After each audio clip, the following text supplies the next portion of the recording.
is CBS News Miami. Taking a live look at downtown Miami, a beautiful day across South Florida, and get ready for a cool down. Good afternoon, and thank you for joining us. I'm Nasha Sherman, and welcome to CBS News Miami's 4 p.m. Quickcast.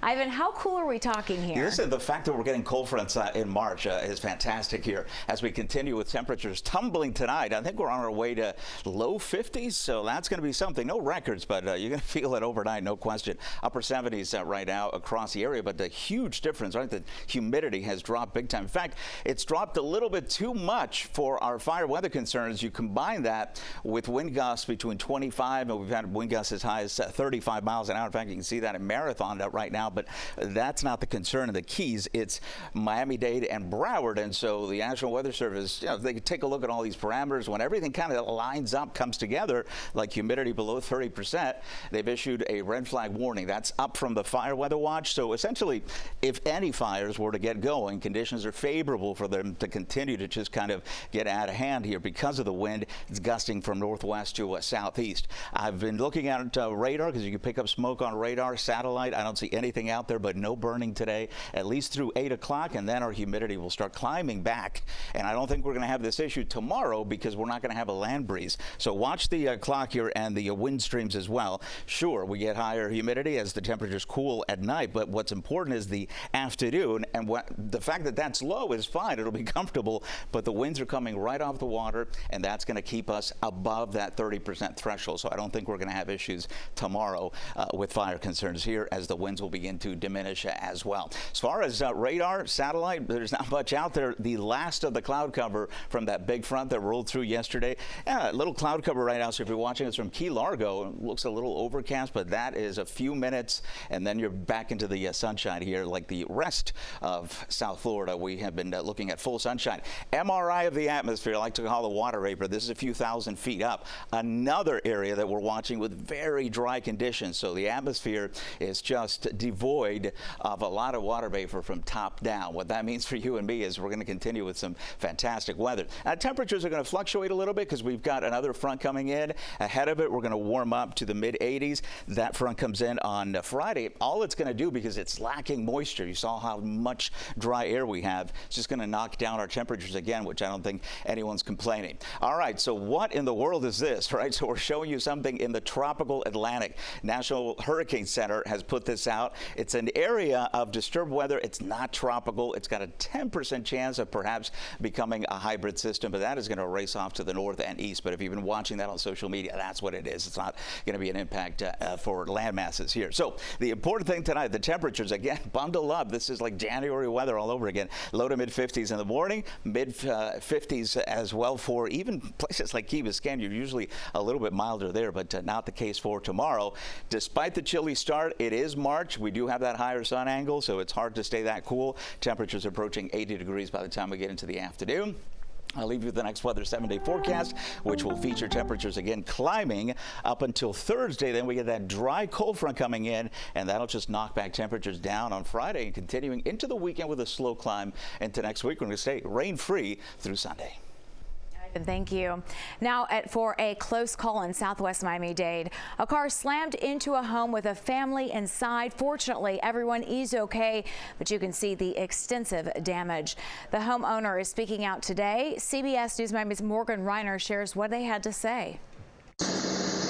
Lena Gonzalez woke up to her frantic son. My son was the one that heard a big bang, something was shaking. He woke me up. He's like, "Hey, Mom, something horrible happened. I heard screeching tires, and the house next door has to have been hit." She came out and saw this. An SUV ran off of Southwest 142nd Avenue and into her next door neighbor's home. We're all pretty much shooken up. I know the dog was outside running around. I called the owner right away, make sure that the family's good. I think they were very close to it, but they were not there. Her surveillance video captured the moment first responders took the driver of the SUV away on a stretcher. And they were asking him questions. Do you know who you are? Do you know? Absolutely nothing. No recollection of anything. While the homeowner did not want to go on camera, he told CBS News Miami that the car was leaving the scene of another incident, that it had run through a red light and stop sign prior to hitting his home. We didn't see any tire marks, so this person just went head on. I mean, the fence didn't even stop them, you know? But yeah, it was crazy to know that, you know, it's your neighbor, and thankfully, you know, they're okay. That's what, at the end of the day, important. Hopefully, I don't know about the driver. That was Morgan Reiner reporting. The cause of the accident remains unclear. It was a weekend of severe, deadly weather for about 100 million Americans. At least 40 people across several states were killed by tornadoes, high wind, and wildfires. CBS News Miami's Jason Allen is in Missouri with details. Volunteers swarmed Plantersville, Alabama to begin cleaning up from this weekend's deadly storm system where at least 2 people died. They don't have to do this. They're doing it on their own because they care. Michelle Moore was trapped in her home for an hour as a tornado ripped her trailer to shreds. I thought I was going to die, for real. I just held on. It's all I could do. Oh, winds up to 80 miles per hour gusted throughout the South and Midwest. So strong, they tossed this school bus onto a building. Yeah, that's a tornado.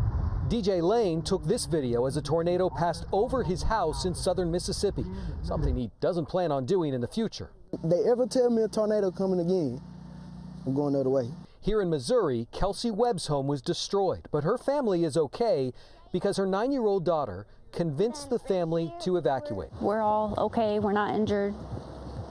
We're alive.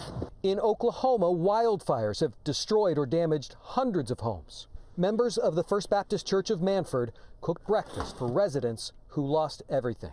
That will help them get through at least some of the tragedy that they have been going through. The National Weather Service says extremely critical fire weather conditions are expected to last until tomorrow in Texas and New Mexico.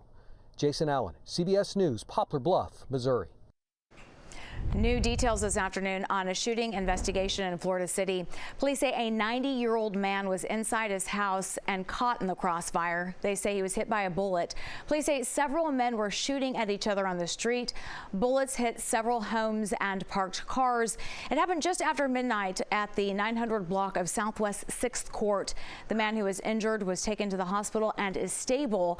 Police did not release any suspect information. The man accused of causing a deadly crash on the MacArthur Causeway was back in court this morning. Nicholas Robinson pleaded not guilty to DUI, manslaughter, and reckless driving charges. Investigators say he killed an 18-year-old woman and injured 2 other people last month. He was driving at speeds of more than 100 miles an hour. He slammed into a Jeep on the side of the causeway. Right now, the Trump administration is heading to court. It's to defend the president's use of a 227-year-old war act to deport migrants. CBS News Miami's Erica Brown has details from the White House. A federal judge is holding a hearing Monday to determine whether the Trump administration violated his order to stop a flight deporting 261 migrants to El Salvador, some with alleged gang ties. We tend to be in court a lot. It's what they like to do. These rogue judges have to stop.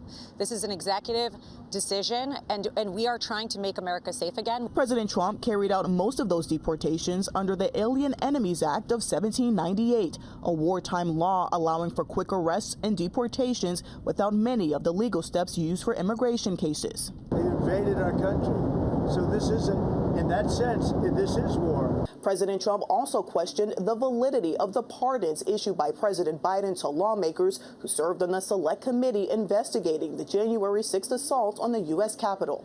Trump claimed without evidence Biden's pardons are void because the signatures were done with an auto pen and Biden knew nothing about them. The president was raising the point that did the president even know about these pardons?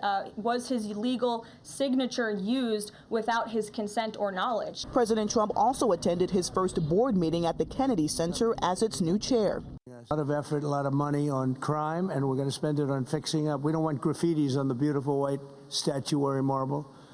And we want to have our roads good and everything else. We'll be able to do that easily. And this is a part of it. I mean, Kennedy Center is a very big part of it. Trump has frequently cited what he calls woke content in drag shows as reasons for his overhaul of the Performing Arts Center. Erica Brown, CBS News, the White House. Still ahead, a return home for the 2 astronauts stuck in space. What we learned about the timeline of when they are expected to splash down in the Gulf. And we have a programming note. Coming up Thursday, CBS Miami will be carrying several games for the first round of March Madness. It all tips off here starting at 12:15 on CBS Miami. You will be able to watch CBS News Miami at noon on our stream that day. Investigators have confiscated the passport of the man who was last seen with the missing University of Pittsburg student in Punta Cana. The island's nation's attorney general interviewed the man Joshua Rebay for more than 6 hours over the weekend. That questioning is expected to continue today. 20-year-old Sadiksha Konaki went missing in the early hours of March 6th. She was last seen on the beach with Rebay. He's a college student originally from Iowa. He told prosecutors they were hit by an intense wave and were swept out to sea. Despite the extensive questioning, the young man is not considered a suspect at this point. We are getting a first look at Pope Francis. It is more than a month since his hospitalization. The Vatican released this photo yesterday. It shows the Pope at a hospital chapel in Rome. He took part in a mass service. The 88-year-old pontiff has been in the hospital battling pneumonia. The Vatican says he is gradually improving, but it's still unknown when he will be released. The SpaceX Dragon crew arrived at the International Space Station early Sunday morning. Here's video of them being welcomed by the 7 crew members already at the space station.